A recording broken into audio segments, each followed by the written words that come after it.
పార్వతీపురం మన్యం జిల్లా సీతానగరం మండల కేంద్రంలో వెలిసిన శ్రీ శ్రీ లక్ష్మీ నరసింహస్వామి ఆలయంలో ముడుపుల పూజా కార్యక్రమం జరిగినట్లు అర్చకులు శ్రీనివాసాచార్యులు తెలిపారు. ఈ ముడుపుల పూజా కార్యక్రమానికి వివిధ జిల్లాల నుంచి భక్తులు వచ్చినట్లు ఆయన తెలిపారు. ముఖ్యంగా రేపు జరగబోయే ధనుర్మాసము సందర్భంగా శ్రీ శ్రీ వేణుగోపాలస్వామి ఆలయంలో ప్రతిరోజు పూజలు నిర్వహిస్తున్నట్లు చెప్పారు. ప్రతిరోజు పూజలు మరియు ప్రతి శనివారం నాడు నగర సంకీర్తన కార్యక్రమాలు ఉండనున్నట్లు చెప్పారు.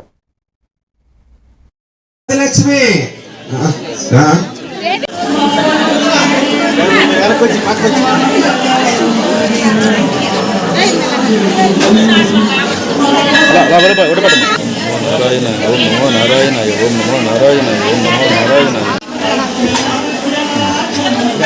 నారాయణ నదీ తీరాల సీతానగరం గ్రామంలో వేణుగోపాలకు మరియు లక్ష్మీనరసింహ స్వామివారి యొక్క దేవాలయం ఈ నెల 16వ తారీఖు నుంచి ధనుర్మాస మహోత్సవాలు నిర్వహించబడుతున్నాయి. కావున భక్తులందరూ కూడా ఆ ధనుర్మాస మహోత్సవాల్లో పాల్గొని స్వామివారి యొక్క తీర్థ ప్రసాదం 16వ తారీఖు నుంచి నెలగంట పెట్టబడుతుంది. అలాగే ఈరోజు